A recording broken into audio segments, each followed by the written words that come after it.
Hello, ഇന്ന് നമുക്ക് നല്ലൊരു കോവയ്ക്ക മെഴുക്ക് പുരട്ടി ഉണ്ടാക്കിയാലോ? ചൂട് ചോറിൻ്റെ കൂടെ അടിപൊളി ടേസ്റ്റാണ് കേട്ടോ. ഇതിനായിട്ട് ഞാനിവിടെ 1/2 കിലോ വരുന്ന കോവയ്ക്കയാണ് എടുത്തിട്ടുള്ളത്. അത് നമുക്കിതുപോലെ ചെറിയ പീസാക്കിയിട്ട് കട്ട് ചെയ്യാം.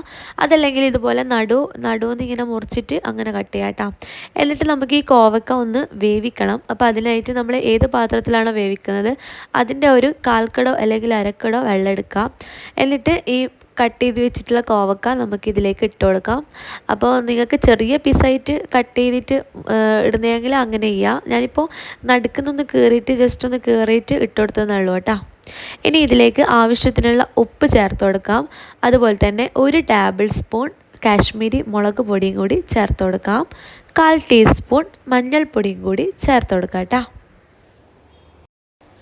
ഇനി ഇതൊന്ന് ജസ്റ്റ് ഒന്ന് മിക്സ് ആക്കിയതിന് ശേഷം നമുക്കിതിലോട്ട് 1 ടേബിൾ സ്പൂൺ പച്ച വെളിച്ചെണ്ണയും കൂടി ഒഴിച്ചു കൊടുക്കാം.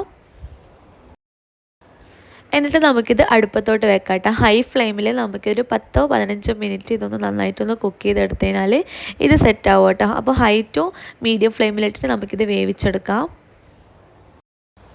അപ്പോൾ ഇത് വേവുന്ന സമയം കൊണ്ട് നമുക്കൊരു ജസ്റ്റ് ഒരു അരപ്പ് തയ്യാറാക്കണം. അപ്പോൾ അതിനായിട്ട് ഒരു 8 അല്ലി വെളുത്തുള്ളി എടുത്തിട്ടുണ്ട്. മിക്സിയുടെ ചെറിയ ജാറിൽ ഇട്ട് കൊടുക്കുക. അതുപോലെ തന്നെ ഒരു 8 ചെറിയ ഉള്ളിയും കൂടി ഇട്ട് കൊടുത്തിട്ടുണ്ട്. ഒരു 3 വറ്റൽ മുളകും കൂടി ചേർത്ത് കൊടുത്തിട്ടുണ്ട് കേട്ടോ. എന്നിട്ട് ഇതെല്ലാം കൂടി ജസ്റ്റ് ഒന്ന് ക്രഷ് ചെയ്തിട്ട് എടുക്കുക കേട്ടോ. അതാ ഈ ഒരു രീതിയിൽ പൾസ് ചെയ്തെടുത്തു കഴിഞ്ഞാൽ നമുക്കിതുപോലെ ഒന്ന് കിട്ടും കേട്ടോ. അപ്പോൾ ഇതാ ഒരു 10-12 മിനിറ്റ് ആയിട്ടുണ്ട്. നമ്മൾ കോവയ്ക്കൊക്കെ നന്നായിട്ട് വെന്തിട്ടുണ്ട്. ഞാൻ ജസ്റ്റ് ഇതൊന്ന് ഇങ്ങനെ രണ്ടായിട്ട് ഇങ്ങനെ കട്ട് ചെയ്ത് കൊടുക്കുന്നുണ്ട് കേട്ടോ.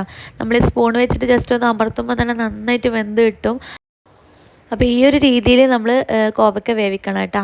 ഇനി അത് മാറ്റി വെക്കാം. എന്നിട്ട് വേറൊരു ചട്ടിയിൽ 1.5 ടേബിൾ സ്പൂൺ വെളിച്ചെണ്ണ ഒഴിക്കുക. വെളിച്ചെണ്ണ ചൂടായി വരുമ്പോൾ ഇതിലോട്ട് 1/4 ടീസ്പൂൺ കടുക് ഇട്ട് കൊടുക്കാം. കടുക് പൊട്ടിത്തീരാറാകുമ്പോൾ നമുക്കിതിലോട്ട് ഒരു 2 വറ്റൽ മുളക് ജസ്റ്റ് ഒന്ന് കീറിയിട്ട് ഇട്ട് കൊടുക്കാം. അതുപോലെ തന്നെ കുറച്ച് കറിവേപ്പിലയും കൂടി ചേർത്ത് കൊടുക്കാം കേട്ടോ. പിന്നെ ഇതിലോട്ട് ഒരു മീഡിയം സൈസ് സവാള ഇതുപോലെ നേർങ്ങനെ കട്ട് ചെയ്തിട്ട് അതും കൂടി ചേർത്ത് കൊടുക്കുന്നുണ്ട്. എന്നിട്ട് എല്ലാം നല്ലപോലെ ഒന്ന് മിക്സ് ആക്കി കൊടുക്കുക. മീഡിയം ടു ഹൈ ഫ്ലെയിമിൽ വെച്ചിട്ട് ഈ ഉള്ളിയൊക്കെ നന്നായിട്ടൊന്ന് വാട്ടിയെടുക്കണം. അപ്പോൾ ഉള്ളി നന്നായിട്ട് വാടി വന്നാലേ ആ ഒരു കറക്റ്റ് ടേസ്റ്റ് കിട്ടുള്ളൂ കേട്ടോ. അല്ലെങ്കിൽ പച്ചച്ചോയ ഉണ്ടാവും. അപ്പോൾ 1, 2, 3 മിനിറ്റ് നമുക്കിത് നന്നായിട്ടൊന്ന് കുക്ക് ചെയ്തെടുക്കാം കേട്ടോ. ഇതിൻ്റെ ആവശ്യത്തിനുള്ള ഉപ്പ് ചേർത്ത് കൊടുക്കണം. എന്നിട്ട് നമ്മൾ ആദ്യം ക്രഷ് ചെയ്ത് വെച്ചിട്ടുള്ള ആ ഉള്ളി, വെളുത്തുള്ളി, ആ ഒരു മുളകിൻ്റെ ആ ഒരു മിക്സ് ഉണ്ടല്ലോ അത് നമുക്കിതിലേക്ക് ഫുള്ളായിട്ട് തന്നെ ഇട്ട് കൊടുത്തിട്ട് വീണ്ടും ഒരു 2-3 മിനിറ്റ് ഇതിൻ്റെ ഒരു പച്ചമണം മാറുന്നത് വരെ ഒന്ന് ഇളക്കി കൊടുക്കാം കേട്ടോ. അപ്പോൾ ഇതിൻ്റെ ഏകദേശം ഒരു പച്ചമണം മാറി വന്നാൽ നമുക്കിതിലോട്ട് 1/4 ടീസ്പൂൺ കാശ്മീരി മുളക് പൊടിയും 1/4 ടീസ്പൂൺ മഞ്ഞൾപ്പൊടിയും കൂടി ചേർത്ത് കൊടുക്കാം.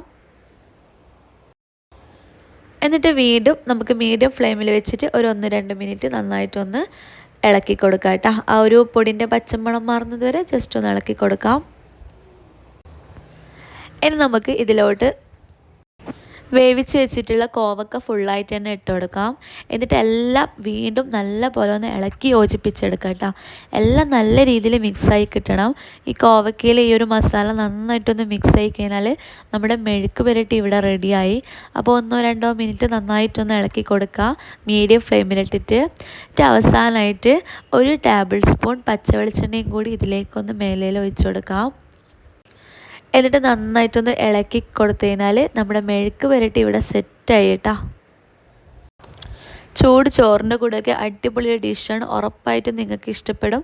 ഇഷ്ടമായിട്ടുണ്ടെങ്കിൽ സബ്സ്ക്രൈബ് ചെയ്യാൻ മറക്കല്ലേ. Thank you.